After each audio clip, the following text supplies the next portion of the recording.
Добро утро, почитувани слушатели на Радио Лидер. УСБиња, тајни преговори, служби, уставни измени. Никогаш во Македонија не било покомплицирано во последните 5-6 години. Ситуација која наликува на периодот 2015, 16, 17. Се заострува ивица политичката сцена, се заострува во опозицијата, се заострува во власт. Наш гости на ово утро е ни помалку ни повеќе Зоран Димитровски Жоро, своевидна легенда на македонското новинарство, која не напушти за политика, но остана добро информиран. Жоро, добро утро. Добро утро, поздрав до вашите слушатели. Како ќе ги коментираше настаните? Веќе не може да следиме. Секој ден има препукувања на релација Груевски-Мицковски, еден враќа, друг одговара, власта со своја димензија исто. Како ќе ги прокоментираш последните случаи?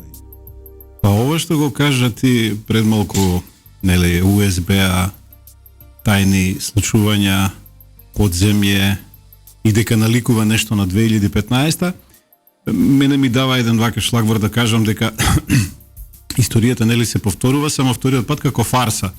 Затоа што ако тогаш имавме некакви, нели, сепак поавтентични настани со пукање на бомби и така натаму, нешто што доведе потоа до пржински преговори, односно до сериозно нарушување на политичката состојба, менување на власта на еден невообичаен начин, или не на директно парламентарни избори. Сега мислам дека таков тип на сетинг нема. Туку историјата се повторува како фарса, само слушаме во јавноста одредени одгласи на тие подземни приказни и дека, нели, што би рекли србите, оно нешто се ваља иза брда. Овде не гледам дека нешто сериозно се тркала од задридот, туку гледам само еден симулакрум на и фактички една класична фарса на оние историски настани од 2015 година, затоа што па на крајот на криштата се потекнува и од тогаш, нели? Во таков тренд влезе в Македонија кога собствената политичка состојба не ја разреши на начин регуларен, туку ја разреши со големи ломови, со пржински преговори, со невообичаени за демократија, но сега мислам дека мора да има демократска разрешница, ова вака поглобално. Тоа значи избори. Тоа значи избори, апсолутно. Ние сме зрели за избори шо побргу, веднаш. Дури без пржинска влада, затоа што и таа е остаток од минатото. Значи, ќе се надоврзам на што каже Љупчо, ми заличи ова размена меѓу поранешниот актуелниот лидер на ВМРО ДПМН на она во 80-тите книгом на книгу, со книга на книга, со статус на статус. Так. Ама тоа не е битно. Побитно е ВМРО ДПМН во минатото, кога имало расколи, и тоа го решавало на избори. Па после изборите се крпеле заедно. Овој пат имаше од тој долго најавуван, долго очекуван од власта раскол не се ни случи. Како што забележува? Значи, за раскол прво треба да имате сериозно две страни, две фракции. Во случајот вие имате бегалец од правдата, формално правно, без оглед каков тип на обвиненија има против Груевски, нели, дел од нив тој смета дека се политички, дека се работи за политички прогон, но во суштина имате бегалец од правдата кој веќе неколку години не е во Македонија. И за да имаме некаква политичка фракција, тој треба да е активна политичка фигура во политичкиот живот, како што беше, да речеме, Љупчо Григиевски на време, без оглед што беше само почесен формално председател, тој имаше сериозна политичка активност. Груевски гледаме дека долго време пишува некакви статуси, меѓутоа тие статуси воопшто не се поврзани со актуелниот политички живот во Македонија, дека нешто има дел и се поврзани. Има дел кога тој нели е принуден да нешто демантира, да нешто постојано демантира. Тој нели постојано се оградува од политичката состојба во Македонија. И сега ако вие од една страна јавно се оградувате, а демек тајно нешто работите. Јас не гледам како во граѓанството, па ако сакате и во членството на ВМРО ДПМН, тоа може да се одрази на сериозен на во формирање на некаква политичка фракција.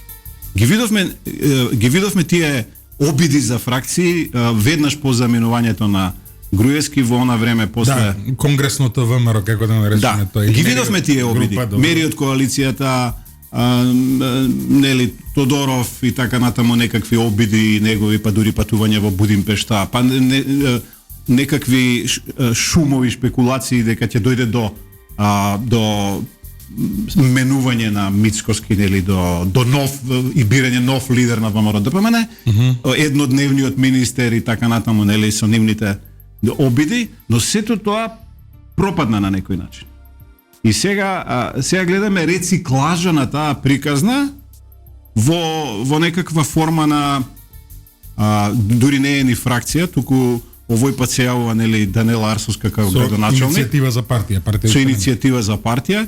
Тука е градоначалникот Стефчо Јакимовски со неговата партија Гром, кој што, нели, ја растори коалицијата со Мицкоски, и сега тука се бара некаква сламка за спас на тоа фракционерство. Јас повеќе би кажал како желба на владеачката СДСМ да направи поделба во опозицијската ВМРО ДПМН пред избори, ништо друго. Ева, кај новата можеби малце се тргаме од досегашниот тек на муабетов, но мора да прашаме. Вам како Демократски сојуз ви пришол некој сериозно да каже, еве, правиме алтернативна десничарска структура од другата страна на ВМРО ДПМН, десничарска, не опозицијска, дали ќе дојдете ќе ни се придружите или Не, ние имаме, претходно сме имале со Стефчо Јакимовски коректни односи во смисла на комуникација, но никогаш таква понуда ајде да правиме некаква десничарска или десноцентристичка структура на која што ќе се спротивстави, особено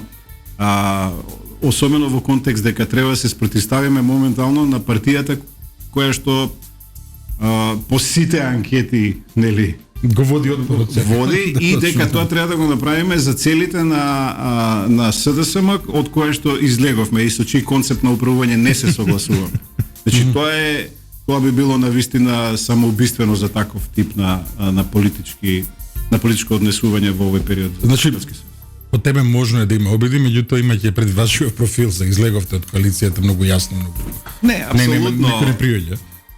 Прво, тоа е невозможно. Второ, ние нема што да се занимаваме со внатрешниот политички живот во ВМРО ДПМН. Јас гледам и кај Јакимовски, нели, па ако сакате кај Данела Арсовска малку потаинствено можеби, дека револтот е, нели, кон лидерот на ВМРО ДПМН Мицкоски. И сега тие би сакале да се внатре партиската пресметка да ја водат од надвор. Значи, прво не се никакви членови на ВМРО ДПМН да водат таква внатрепартиска пресметка, ама очигледно не им смета лидерот на ВМРО ДПМН и таа битка сакаат да ја водат. Тоа би било, велам, легитимна политичка битка ако сте член на ВМРО ДПМН. А ако сакате да постигнете нешто на политичката сцена, мислам, глупаво е да говорите дека нам не ни смета ВМРО ДПМН, ни смета лидерот. Мислам дека тоа не е коректен политички однос према една политичка сила, затоа што тие самите си го бират лидерот. Ова е нека обратно од она Тито е добар, тие околу него не чинат. Да. Тие околу него чинат, он е добар. Ова лидерот не чини, да. Ние би биле во коалиција со ВМРО ДПМН и немаме проблем, ама лидерот ни смета. Како сега лидерот го бира таа партија. Малку е политички чудна, може така да кажеме, Па, затоа велам, тоа е според мене еден тип на подземна игра, која што се мултиплицира повеќе можеби како приказна во јавноста, ако сакате и во политичкото подземје, отколку што е некаков реален одраз на состојбите. Но, гледаме обиди, ќе прават, нели, партија, можеби ќе прават обединување. На крајот на криштата Јакимовски имаше јавен повик до Груевски да го поддржи. Па зборуваше дека председателски кандидат сака да биде, па и од тие негови иницијативи да го поддржи Груевски. И за жал не гледаме од Груевски оградувањето. И тука е вака сериозно сега зборувам Да, но Зоран, аналитички како да аспект. да се ставите во една ситуација на Никола Груевски, сега ќе бидам адвокат на ѓаволот, Да. условно кажано, што да се оградиш кога... Прво, ајде да бидеме објективни.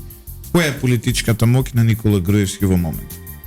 Никола Груевски има само Facebook профил. Ништо повеќе. Да, има лајкови на тој Facebook профил, има огромно влијание, но Никола Груевски во моментов има Facebook. Единствениот негов асет во македонската политика е Facebook. И знаете, надвор од земјава е колку веќе? Тоа ги видите. 5-6 Да, толку 5-6 години. 5-6 години. 18. Колку и да сакате, колку и да ја познавате земјава, самото тоа што 5 години сте надвор од овде, имате проблем. Сега би можел тука да наоѓам и аргументи да се спротиставам на ова што го говорите, нели? Не е спорно затоа што тој живее таму сепак во некако стаклено звоно. Затоа што нели, прво е бегалец од овде, живее како политички азилант, според оние информации кои стигаат до нас е дека е постојано на телефон со некои своји најблиски поранешни соработници и така натаму. И што? Има како сите, знаете, во ВМРО ДПМН тоа можеби е некаков синдром со поранешните лидери. Тешко се одвојуваат од својата функција. Без Да. оглед сега на својата Ево позиција еден што има. слушател велиме, Иванковска вели собра 10.000 лајкови за да се кандидира за председател, ако се сеќавате своевремено. И после како заврши тоа, не Со 6.000 и нешто потписи. 6.000. Друго има со 500 сентимент. 600, не 6.000. Не, имаше. Имаше околу 6.000 и кусур потписи. Постои сентимент кај гласачкото тело на Ако сум адвокат ВМРО. на ѓаволот, Facebook донесе 2 пратеници на една партија, На која? на левица. Значи да не го запоставуваме како влијание. Добро, ајде да видиме Да. дали може повеќе. Не, сакам друго да кажам, дека значи Видиме во секој случај тоа. тој има многу пат да изоди, сега зборувам од формално правен аспект, сакате и од доаѓање, затоа што прво за да дојде во Македонија треба да биде уапсен на граница веднаш. Така? Освен ако нема некаков дил со власта, да се појави како Мијалков што се појави, нели, па да биде ставен во домашен притвор, па да води политичка кампања. Што треба да изигрува сега Груевски, некаков Пучдемон, демек, он е сега во него ќе почне да го поддржува, дури и кај Орбан, пазите, Орбан е, знаеме каков имидж има во Европската Унија, и сега, за да се оствари, условно речено, одредена цел во Македонија, за да поминат уставните промени, сега одеднаш Европската Унија, Соединените Американски држави ќе заземат различен став кон Груевски, кон сето зло што тој го направил на Македонија како режим во минатото, и дека сега ќе ја има улогата на измиен лик и ќе дојде во Македонија на вистина на бел конј. Мислам дека тоа се илузии и дека оттаму неговата реална политичка моќ не може да биде ни оддалеку таква каква што е, да речеме, на Пучдемон се уште во Влада формира. Да, апсолутно, затоа викам. Не е запазено. Затоа викам, значи не може ни оддалеку да биде затоа што тој има сериозна поддршка во Точно, да. во сите европски структури. Дури мислам дека ова авантура што се обидува да ја направи, јас би ја лоцирал повеќе во власта. Значи целата вина за овој скандал, условно речено скандал, затоа што тие не кријат дека бараат помош од Груевски на балкански начин да ги поминат уставните промени. Но тоа е според мене една очајничка позиција. Ај се тоа малце да го фатиме. Да. Добро. Колку што јас се разбирам во политика. Значи, ако повеќе од 10 години водиш кампања против некој човек, го правиш од ѓавол подсред. И потоа велиш, ај, како ви кажете ли, пуј пике не важи, нели? Да. Ај сега него, он ни е потребен, сега него ќе го величаме. Мислам, ставам дека гласачите на тоа политичка опција се збунети. Каде е логиката? Значи, сите сама очигледно во својата политичка анализа, ако воопшто можат рационално да анализираат, затоа што тие се Под притисок, под паника. Ради тие се во кетри. паника затоа што ќе ги изгубат наредните избори, тоа им е јасно, и се гледат на некој начин да се спасат од таа ситуација. И вие кога сте на смртна политичка постела, условно речено, вам ви се причинуваат илузии. Вие почнувате да верувате во Во ангели. во адвент. Да. Во адвент вие станувате, значи верувате во тајно оружје, верувате во Да. во сите можни начини за да се спасите. И сега тука Груевски ви е наколај, што велат нели старите, затоа што тоа е единствената некаква фигура која што во вашиот свет може да придонесе, затоа што претходно па имате искуство, нели, со Мијалков и така натаму, дека нешто сте направили.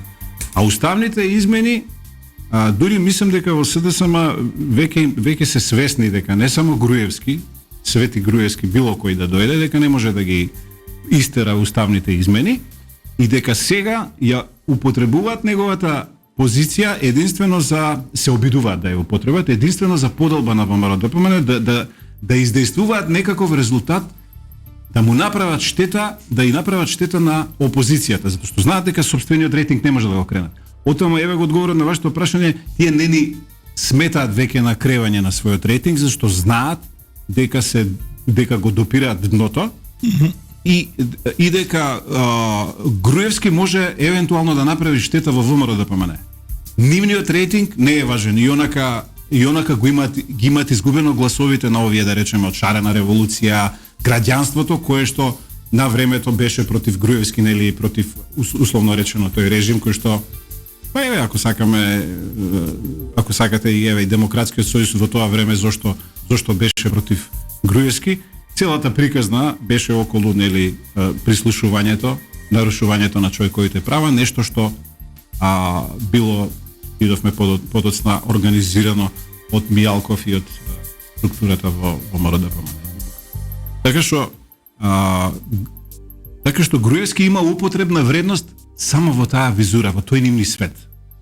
Се разбира, тука е големата суета на Груевски. Големата суета на сите претходни поранешни лидери на политички партии кои што сакаат да се наметнат како единствени авторитети во партиските структури и има сентимент кај гласачкото тело. Гледате ги рейтинзите, нели? Зошто постојано да има рейтинзи каде што се рангира Груевски, нели? Тој не е политичка фигура. Треба да биде во затвор. Зошто агенциите го мерат рейтингот на Груевски? Да, тоа е исто како на Тито да земете да го мерите. Значи Глигоров ми се чини дека почина па уште му го мереа рейтингот, што беше абсурд. Но да се вратиме на ова, го спомна Мијалков. Една дилема имам, никогаш не сме дискутирали на таа тема, не ни јавно, посебно јавно. Гледаш дека тој има автономна политичка моќ или дека бил едноставно само инструмент? Јас не го гледам тој. Сега не. Ама и тогаш, еве, автономна политичка моќ подразбира дека, нели, тоа оди во некој правец и се реализира во некој правец, во некои идеи и така натаму. Јас за мене тој бил инструмент. А Груевски бил лидерот, непрекъснато. Не, факт е дека Мијалков бил инструмент. Факт е дека бил инструмент затоа што тој нема ни некаква политичка тежина, да, како фигура, ниту пак може, иако нели имаше обиди да се тетовирам со ликот на Мијалков и така натаму кај луѓе имаше обиди за негово воспевање, но тој би рекол е некако извршител на една таква безбедносна структура, затоа што пак и ВМРО ДПМН постои како партија, еден фетиш кон тоа, нели, да се негува тој таен безбедносен сектор и дека кој владее со тоа, тој има сериозна моќ. Даде на времето дури со пиштоли со долопамитинзи едно друго тие работи. Ако се сеќавате кај Љубе Бошковски беше тоа карактеристично како министр за внатрешни работи, нели, доделуваше пиштоли на своите соработници, на поширок круг на луѓе. Ќе клекне, па ќе се намести, па ќе стане. Така, ја има таа како Даниел Крейг, нели, она у Джеймс Бонд која мести кравата од воено безбедносна приказна во тие кругови е важна во има некој воодушевување од такви структури, има, да. Но мислам дека има или имаше или Има допрете. Се обидуваат да го негуваат. Знаете, тамо овие структури што се на обезбедување околу, нели, сите тие приказни се сеќавате на Урко, на екипата, па некакви спротивни екипи, нели, дали луѓето на Рамче, луѓето на Урко, па потоа екипата на Мијалков, на Љубе Бошковски Сокол или не знам овој оној. Така што да ги собереш два реда школу, нема. Не, ама и одбива тоа, види, секогаш кога тие приказни има луѓе кои се палат на тоа. Точно.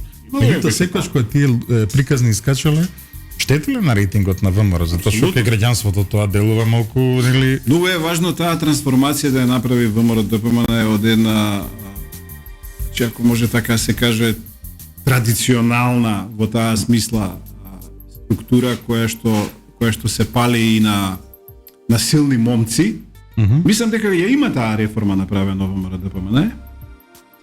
Настрана оној фолклор за Илинден, кој што сега гледаме, Миле Зечевич го копира со коњите и така натаму. Сега Миле Зечевич сака тој формат да го преземе. Да, точно, таму. Сега кај нив е топката, затоа што тој патриотизам очигледно не знаат на каков начин да го изразат, затоа што многу отидоа даун со патриотизмот и сега сака да го вратат на некои рамнешта.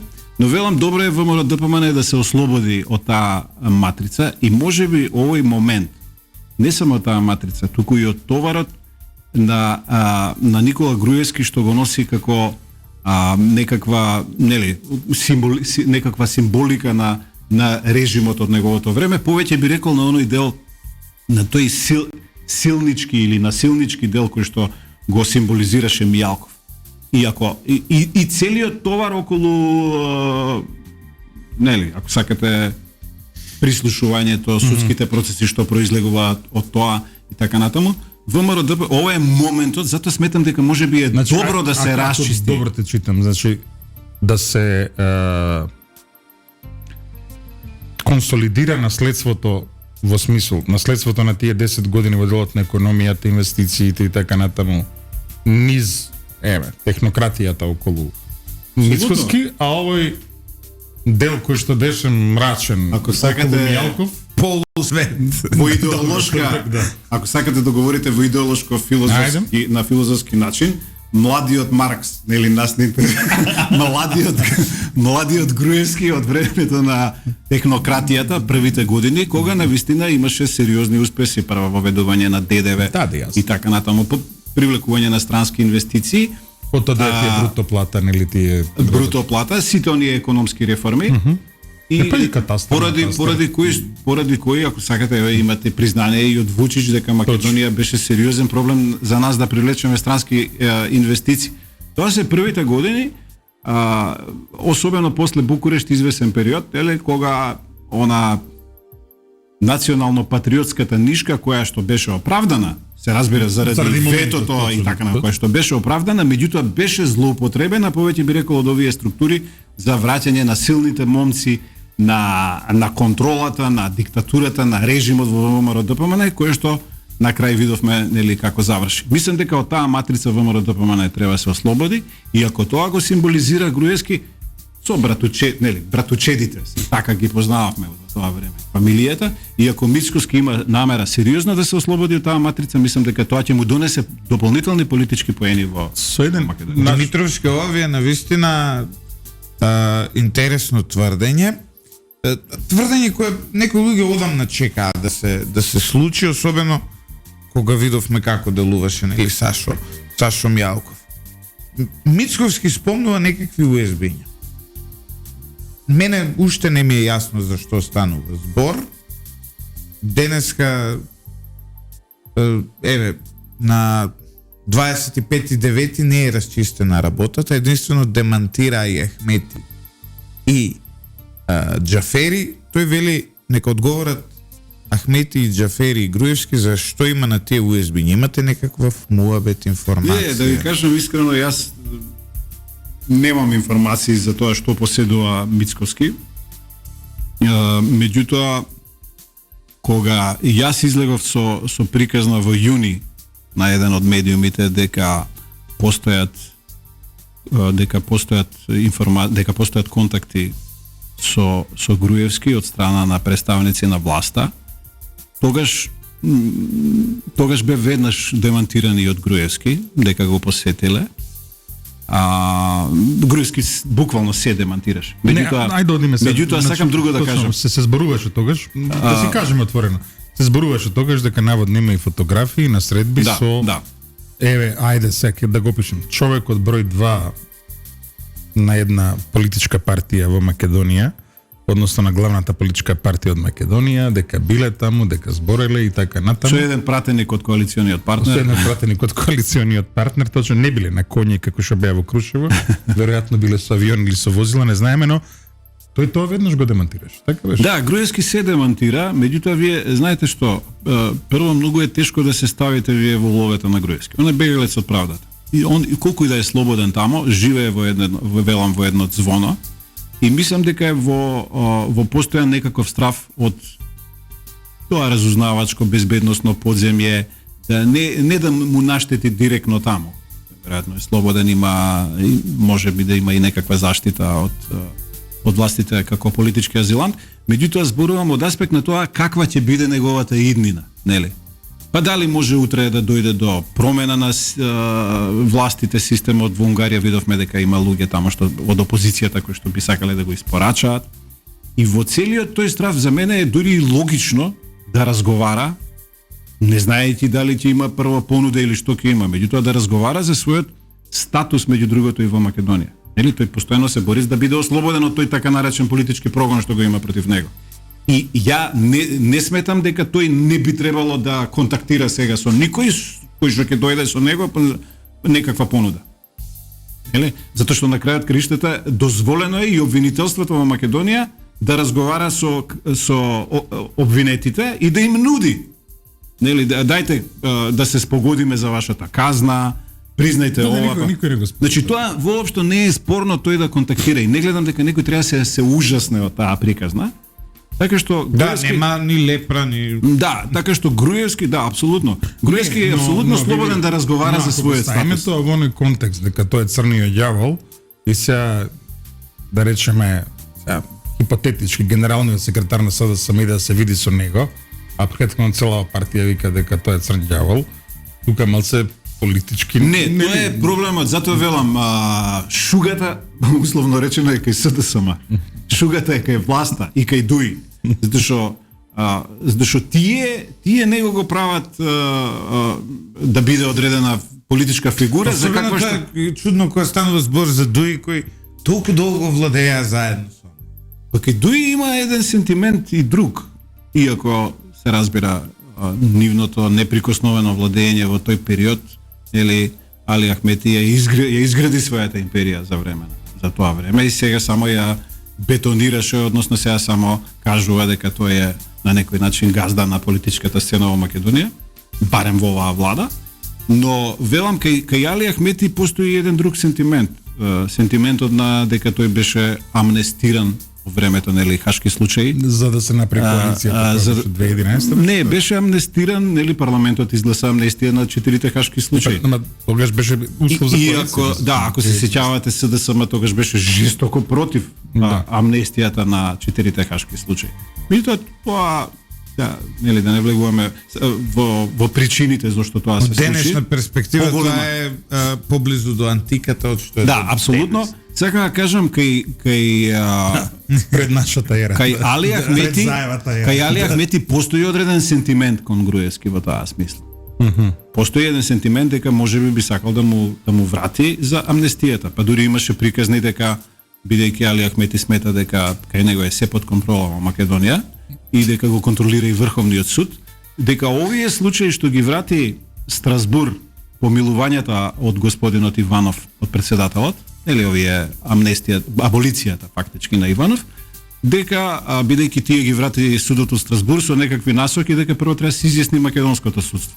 И дека тој би можел преку Врховниот суд буквално преку ноќ да ги прогласи сите за важечки и целата сите бомби од СЈО фактички да паднат со една одлука. Се разбира дека Груевски има уште неколку случаи, случувањето 27 април, тоа е еден од обвинетите. Меѓутоа, еве гледате, СДСМ отворена понуда има во јавноста и веќе е во подготовка. Ние објавивме, нашиот председател Павле Трајнов објави пред некој ден дека веќе се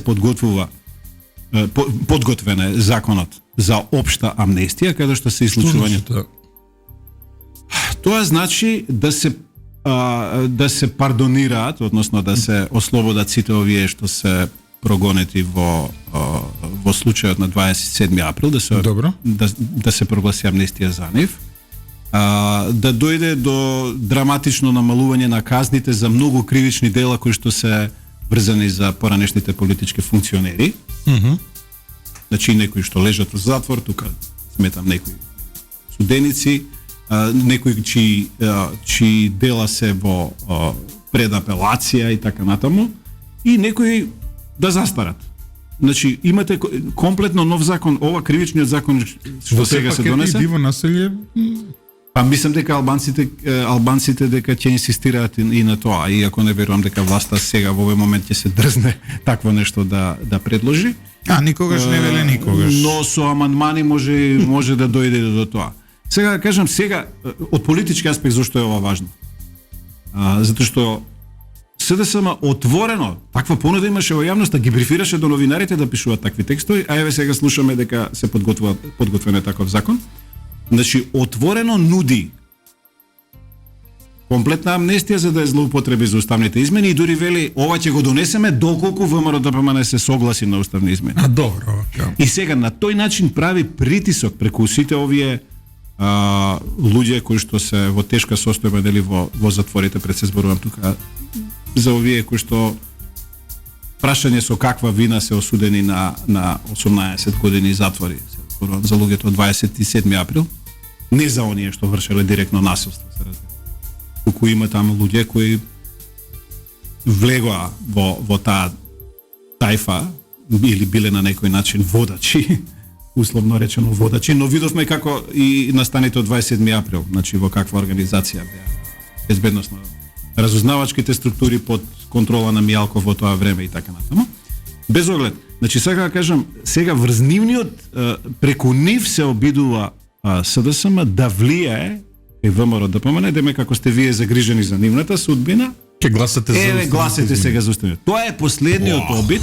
Тоа е последниот обид што го прави СДСМ, затоа што веќе нема за што да се фати. И во тој контекст значи и во тој контекст и брца на некој начин во очите на правдата, во суштина, затоа што сега вие сите овие осудени за одредени настани да ги направите, да ги оправдате. Од друга страна, врз сентиментот на луѓето во ВМРО-ДПМН да играте за да бидат ослободени од затвор, не знам, Јане Ченто, Игор Јук, целата таа екипа. Мислам дека тоа се коси од една страна и со политички морал, ако воопшто постои кај власта, нема политички морал, и од друга страна на оние кои што сакаат можеби уставни промени Запад и од своји причини, да речеме Соединените американски држави, земји членки на Европската унија, за да го протуркаат тој процес напред на Западен Балкан, вие им велите дека овде правдата ќе биде мртва, ама мораме тоа да го направиме заради повисоки цели. Мислам дека повисоките цели тие се па комплетно замаглени, за нив можеме да зборуваме. Зоран Димитровски, Жоро гостин во Радио Лидер, одлично интервју, гледам огромен интерес кај слушателите.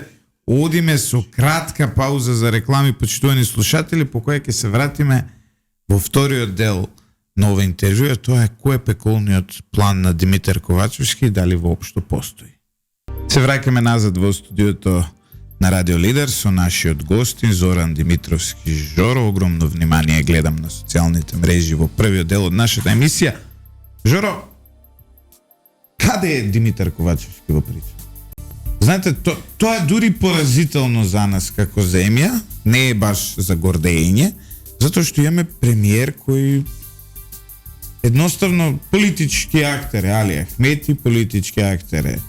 Гледаме дека е Никола Груевски, од страна. Политички актер, очигледно Христијан Мицковски кој одбира против двајцава да се бори, аде Па, он му доаѓа некако како да ви кажам, скретничар, портпарол на овие структури.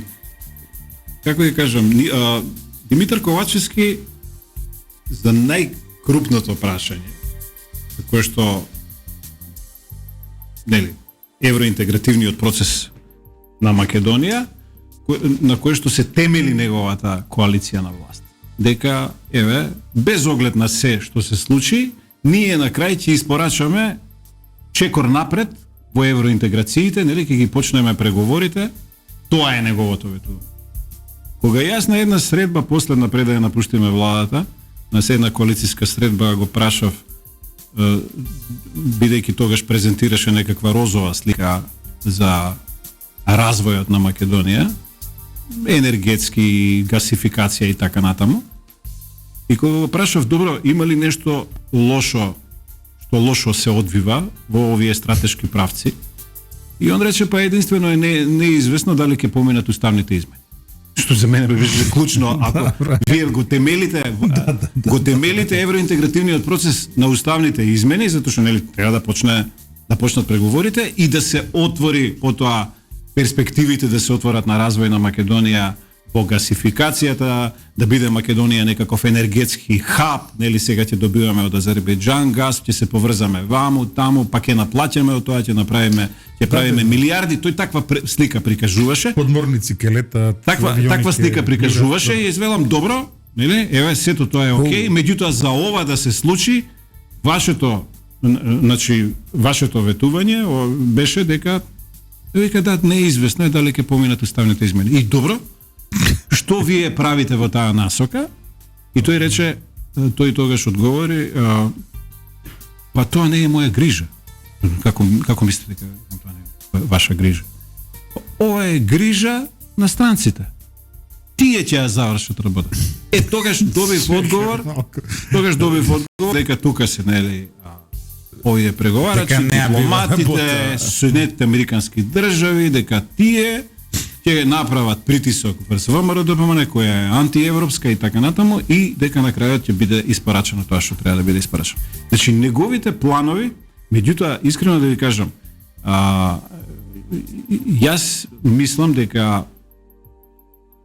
Запад, Соединетите американски држави, па ако сакате и некои крупни центри во Европската унија, не би застанале директно за еден вакво сценарио на носење на бегалец на правдата, без оглед што тоа не може да испорача резултати.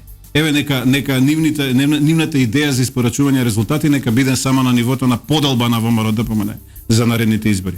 Мислам дека никој нормален и жив на Запад не би застанал за таква една приказна, за да условно речено за да поминат уставните измени, затоа што прво јасно им е дека не може да помине.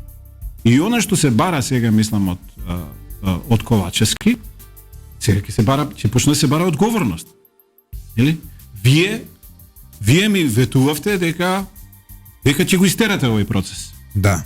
А тој од друга страна тој се обидува да прикаже состојба дека не, вие ми ветувавте дека ќе го истерате овој процес. Мислам, нешто што него го доведува во една абсурдна ситуација. Не може вам Запад или било кој да ви ја заврши работата. Тоа кажувам, се претпоставам дека меѓу другото ја знаеме твојата биографија и образование и така натаму и логицирање и претпоставам дека за те било шокантно кога се ја слушнала како тврдина. Ама апсолутно да ви кажам. Човек што вели дека јас мислам дека еднаш му кажам, ама не е битно, ќе повторам. Тој во таа прилика говореше дека е имал неколку средби со Шоле. Овој висок официјален представник од Стейт департментот што доаѓаше во Македонија, дека со него се разговара и јас на таа средба му реков, добро, за да поминат уставните измени.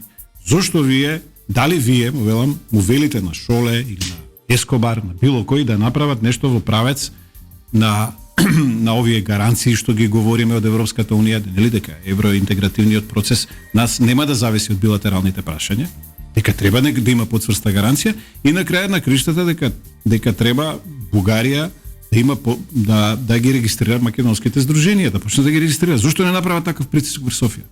Тогаш тој ми одговори: да, па добар ти е тој предлог, ќе му кажам на наредната средба.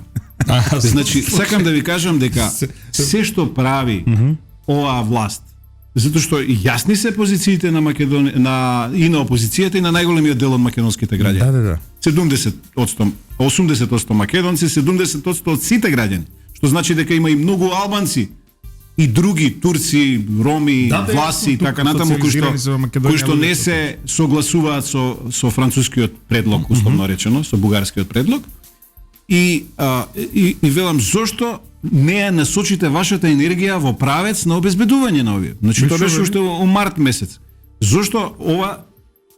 Па да, добра идеја е, добар предлог е и на тоа да работиме. Значи, сакам да ви кажам, 90% од енергијата токму на тоа требаше да ја трошат. Тие 90% од енергијата ја трошат да ги убедат странците да направат притисок врз ВМРО-ДПМН на каков знаат начин, дека е тоа нивна грижа.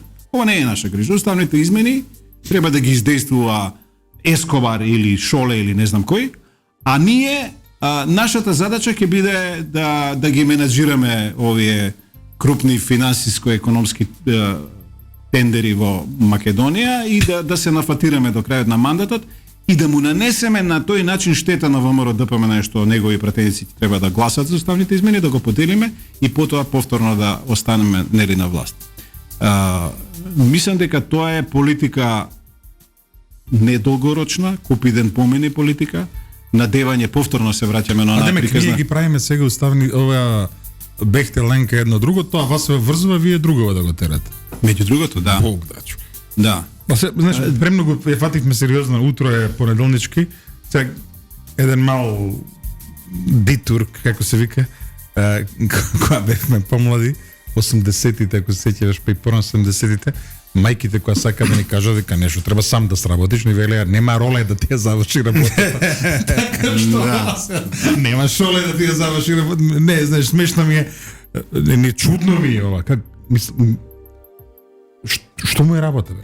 Како ти кажам на човекот? Па, дури таа порака нема шоле или нема некој да ти ја заврши работата, они сега ја разбираат, очино ја толкуваат на лош начин, на тој начин што еве, јас сметам дека оваа авантура што се обидува да ја направат со Груевски, дека е тоа нивна авантура. Да, наводно се. Наводна, да, меѓутоа на сосема, како да ви кажам, на сосема погрешен начин го прават сето тоа и со погрешно избрана личност, според мене. Сметам дека Груевски во моментов нема капацитет за поделба на ВМРО-ДПМН, дека одреден сентимент кај неговото гласачко тело можеби постои, меѓутоа како политичка понуда дека нема таков капацитет, а уште помалку за уставни измени. Според тоа би било добро и власта, меѓутоа пред се и меѓународната заедница, ние во сите средби што ги има и председателот Трајанов и ние како политичка партија со дипломати им го говориме тоа, дека вашите напори треба да ги насочите кон обезбедување услови, некои што ќе бидат прифатливи, минимални, ама сепак прифатливи, затоа што вие треба да ги добиете, нели, hearts and minds, значи на граѓаните на Македонија. Немате проблем вие со Мицкоски. Да, довербата да. Немате проблем ни со Павле Трајанов, немате проблем ни со сите овие политички лидери кои што се. Имате проблем со 90% од граѓанството. Да, сега 80% од граѓанството кој што мислат, излезе предлогот таму што вие роварат едно друго, значи довербата е нарушена. Значи не може ова да помине. Вие морате да создадете ситуација, ама тешко е. Па се разбира дека е тешко. Се разбира дека е тешко. Се разбира дека е тешко, меѓутоа и вие и ние да создадеме ситуација во која што ќе имаме нели некакво излезно решение на крајот, но очигледно Ковачевски тоа не резонира во неговиот светоглед ваков тип на комуникација и дека се уште се обидуваат на тој насилен начин да произведат некаков резултат што мислам дека е погубно. Интересна теза. Жоро, во однос на уставните измени, песимист дека ќе се донесат? Или Па не е да сум песимист, јас сум оптимист дека нема да се донесат. Значи обратно би ја завртал тезата. Зависи кој ќе има затоа што не треба да се донесат уставни измени во состојба кога имаме преговарачка рамка и протоколи, односно механизми кои што се понижувачки за Македонија во евроинтегративниот процес. Ние на крајот на криштата погледнете сето ова што се случува во Европа околу идеите, нели, за плановите за како да се реформира Европската унија за да прими земји членки почнувајќи од 2030 година. Таму има планови, според оние француско-германски предлози што ги видовме, извештаи и така натаму. Таму има планови за фазно некакво пристапување. Па има планови, нели, за да немаат овие членки, извесен период овие земји членки да немаат вето. Ние треба да бидеме доведени во ситуација со Бугарија, која што и она со квалификуваното мнозинство. Со квалификуваното мнозинство, да. Ќе го полкувам и тоа. Значи ние треба да се доведеме во ситуација да Бугарија во еден таков не само преговарачки процес, дури и еднофазно членство во кое што би била Македонија, без право на вето, без право на комесар, во една комплетно понижувачка улога на заедничката да се малтретира. Што ние сакаме да бидеме рамноправни во Европската унија, така? Тоа е идејата, да бидеме рамноправни. А ние сега можеме да бидеме доведени во ситуација од формален аспект, тоа што ќе се усвои како правило во Европската унија, да бидеме во ќошето тамо, нели? И па додека помине тој период, додека сме во ќошето, па после да бидеме на рамноправна маса. Значи тоа е многу долг период во кој што Бугарија може да си ги оствари сите своји цели во Македонија. А кои се целите гледаме јасно. ова во Албанија не стигнавме да го. Па ете, тоа е една од целите, една насилна бугаризација. Албанија беше принудена, значи Еди Рама беше принуден за да кренат они рампа за Албанија да добие, да може да биде фактички да почне преговори, односно кандидатура, беше принудена да ги стави да прогласи дека постојат бугари во Албанија. Значи, да беа принудени. Беа принудени. И сега допрва ќе се прави попис на кој што тоа треба да се потврди. Треба да се потврди дека во албанската држава живеат бугари. Ние ќе видиме каков ќе биде резултатот на крај, но мислам дека значи ова сум го говорил исто, меѓутоа многу е значено што Бугарија во 21 век е единствената држава која што се обидува да произведува сопствени малцинства во другите држави. И во соседството, и не само во соседството, туку преку Македонија. Со идеја, нели, да докаже дека цела Македонија се бугари. Како инаку ќе има бугари во Албанија, ако овие соседнава држава Македонија или на Косово, нели, во гора. И сега вие имате војни за заштита на сопственото малцинство. Условно речено, Србија водела такви војни, еве Русија гледаме, нели, за заштита на сопственото малцинство. Но не сум видел, не е забележано во историјата да вие имате легитимна политика на производство на сопствено етничко малцинство. Тоа е производство. И тоа во Македонија со влегувањето на бугарите во уставот не е крај. Бугарите, и не е идејата бугарите да останат 3.500 или неколку стотини кои што велат дека говорат бугарски јазик. Затоа јавно кој земал пасош. Тоа е идеја. Да, па и тоа да го коментираме.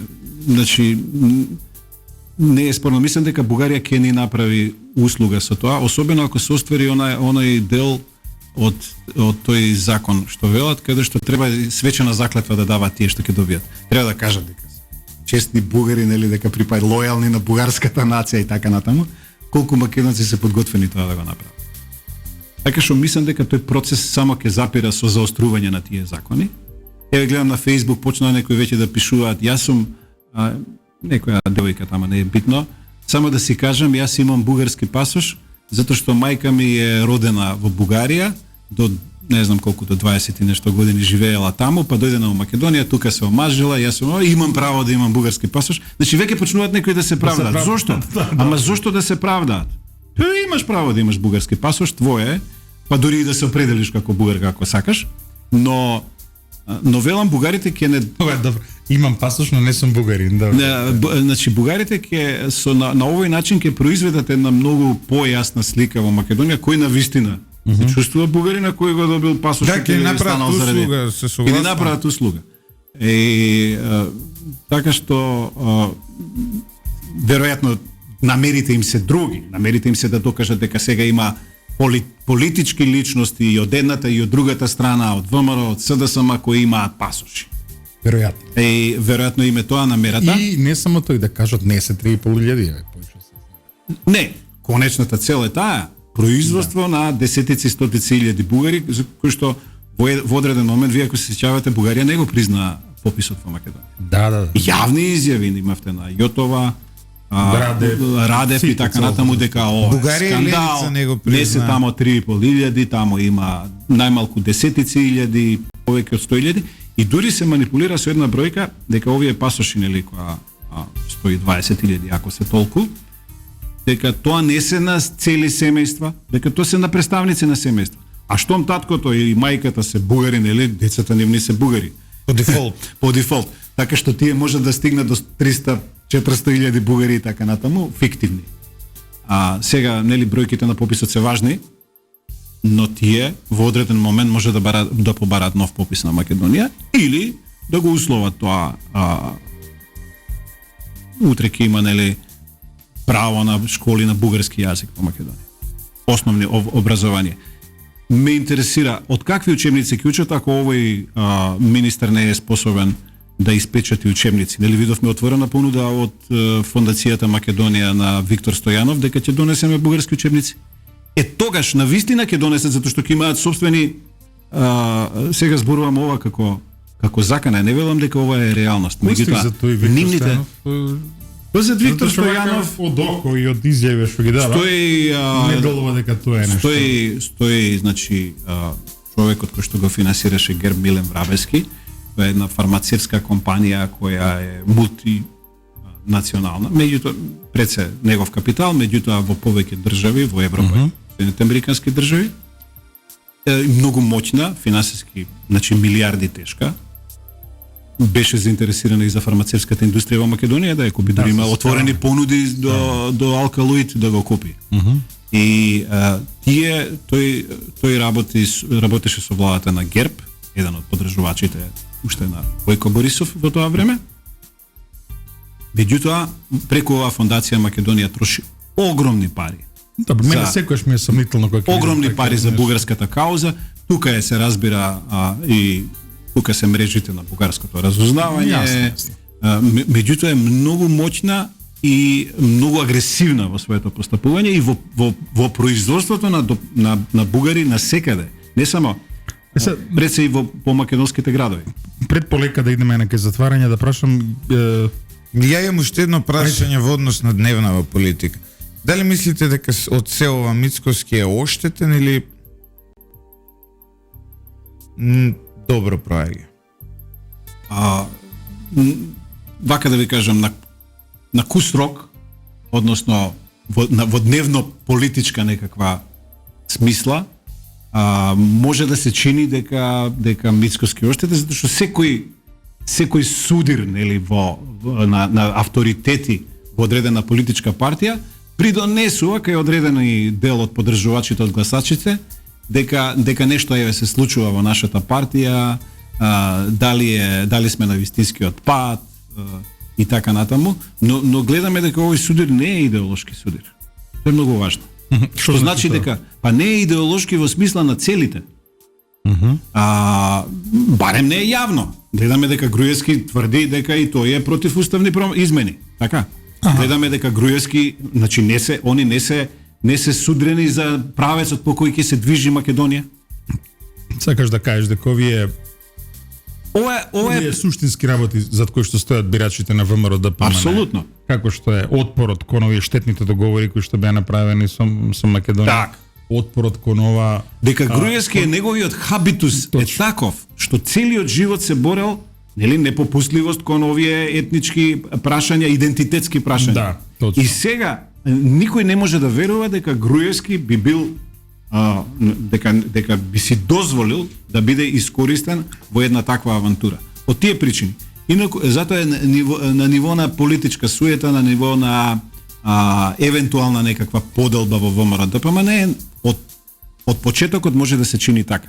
Меѓутоа, користа на подолг рок мислам дека е поголема, затоа што на тој начин се расчистува со некакви мрачни мината, ако нели постоеле во времето на Груевски, Мјалков и така натаму, и дека тоа му овозможува поширок простор на политичката сцена, на една граѓанско политичко милје, да се приближи кон ВМРО-ДПМН, ако таа му била далечна на времето поради ова што се случи.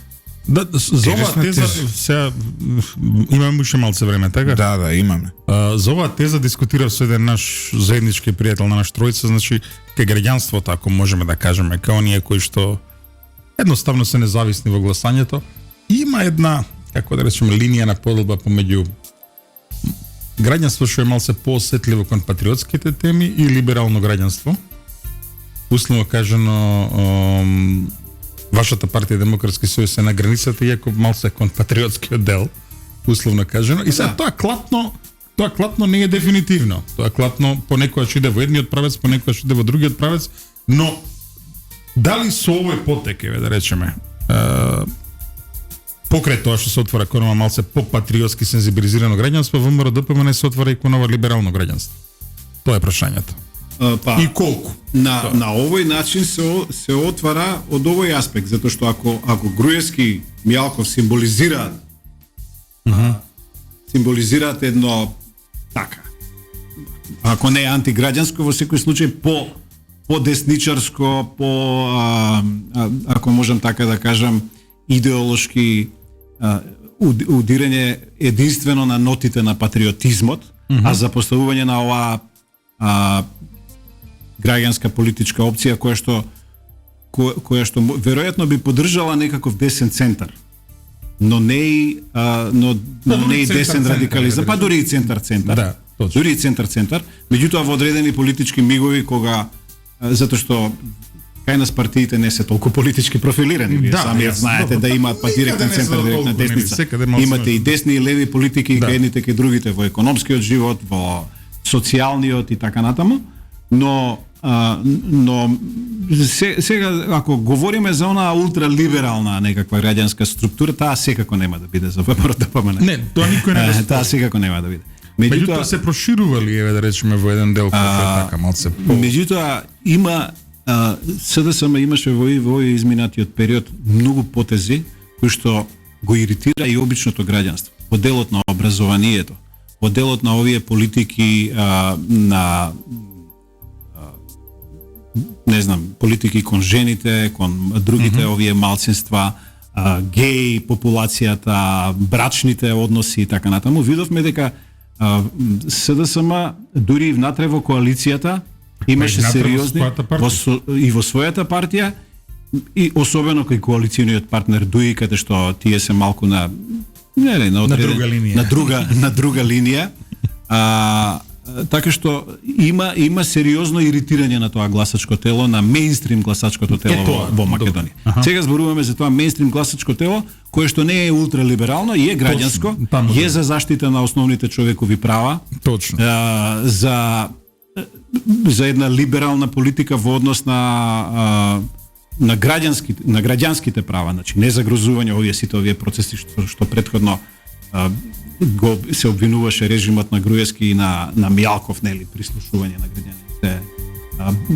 Тука се овие прашања на борба против корупција, организиран криминал, значи да не се одлучува во тајни кругови за крупните сделки на Македонија. За тие граѓани може да ги придобие. Може да ги придобие ако направи јасна дистинкција од ова. Зашто тоа се брка 480.000 гласови 2008. Не, инаку тврдото гласачко тело и кај ВМРО-ДПМН се разбира, не знам колку е доволно, не знам колку е доволно за победа на избори посериозно. На крај ја следиш ли оваа вчерашна гужва на Косово? Апсолутно, да. Сите бевме вознемирени, видов некои реакции, нели, во Македонија од тој аспект, дали е нашата безбедност состојба се тоа загрозена, меѓутоа во принцип овде клучот на ова прашање, знаеме дека Косово нели е на некаква рак-рана на целиот регион, но единствено почитувањето на мировните преговори, на решенијата од мировните преговори. Значи во случајот на Босна, Дејтон, во случајот на Косово, Кумановскиот договор и оние после бриселски договори, белградски со се Вашингтонскиот на крај, единствено стрикното почитување на тие договори може да гарантира дека натаму ќе има некаква безбедност во регионот. Затоа што, па ако сакате, и јас тоа го говорам и во контекст и на рамковниот договор, без оглед што нам не ни се допаѓа, нели, денеска од овој аспект гледано.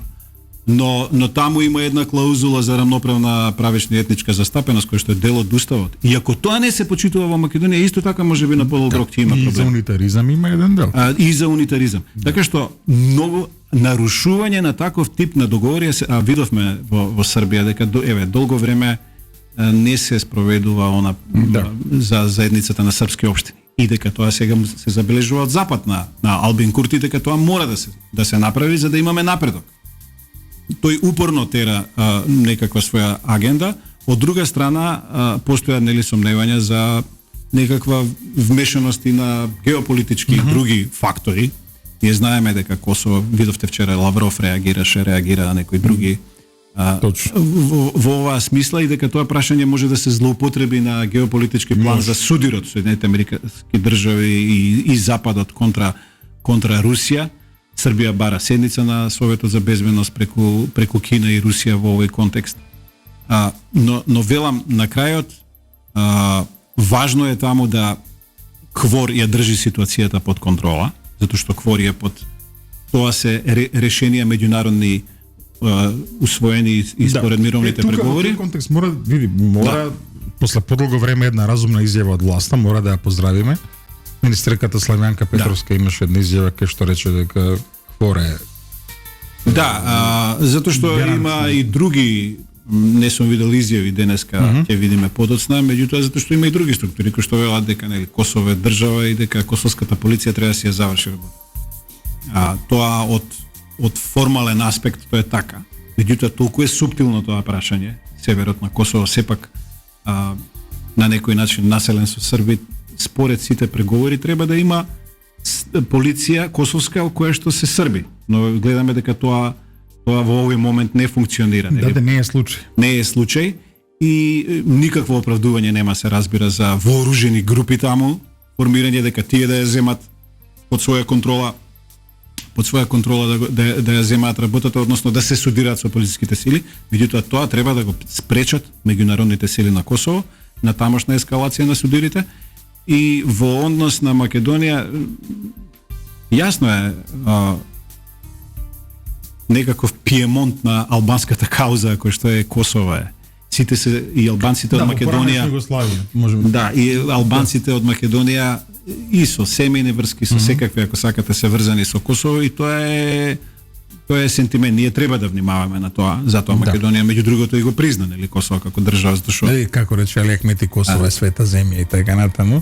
Но Косово беше пиемонт за албанската нација во Југославија. Не се согласиле. Но велам, ние не треба да се ставиме во состојба на навивачка за едната или другата страна, особено затоа што гледаме сентиментот и на македонското население кон србите, да речеме, на македонците. Треба да сме загрижени за тоа што се случува, се разбира таму, но на никој начин не треба да форсираме една или друга страна, туку треба да се држиме до овие мировни одлуките од мировните преговори, односно до меѓународното право на некој начин, кое што сепак може да биде единствен гарант на мирот во регионот. Јас мислам дека подобро интервју не сме имале одамна, периодов сме многу добри. Почитувани слушатели, драго ми е што серијата за оваа недела ја отвори токму Зоран Димитровски Жоро. Утре наутро го имаме Зоран Љутков, а попладне јас правам еден Златев специјал со Љупчо Георгиевски. До Петро да не стигнеме до Зоран Заев. Па не, ја планирам да ги снимам сите. Ова договорив со власта. Прво ќе дое Љупчо како прв лидер на опозицијата, потоа преговараме со господинот Мицкоски да дојде и од власта велат дека ова ќе биде начин како Груевски да го донесеме во Македонија, демек и он да посака да дојде кај нас. Па може онлайн, ако ништо друго. Не, немаме ние таква технологија, не сме толку напред, да знаете, се работи за еден комплот на службите, какви служби глупави, такви. Затоа да не пристапиле кон овие амнестии едно друго сите тие работи за да за да тој е во радио Ти си се лидер. изборил за тоа. Да, да. Види тоа. Жоро, ти Сериозно. благодарам за твоето гостување ово утро. Се надевам дека ќе те видиме повторно на функција ние као новинарите.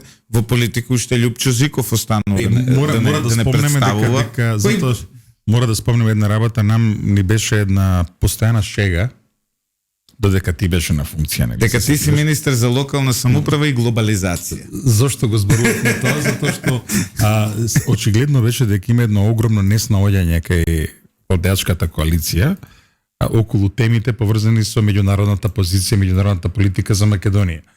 И се нормално министр се изјаснува сите прашања, не само за тие што му се во ресор. Пречесто те гледавме да речеме да спасуваш ситуација во наводници и да се изјаснуваш за европски интеграции, Бугарија, Грција, едно друго, а формално заменик министр беше за локална самоуправа. Па не сум, јас не говорев како за жал таа темата на само една реченица на локалната самоуправа, сите новинари што ме канеа многу ретко кој сакаше да прашува нешто за локална самоуправа. Меѓутоа самата тема не е толку атрактивна, а на вистина е важна, ако сакате од аспект на веројатно во некои други периоди помирни, што кога нема ваков тип на политички тргања и таа ќе стане интересна. А јас сум настапувал и како представник на Демократскиот сојуз повеќе во тие интервјуа и како аналитичар и новинар поранешен. Јасно. Останете со 107,4, уживајте во прекрасната музика, почитувани слушатели, а ние ќе пиеме кафе после емисија.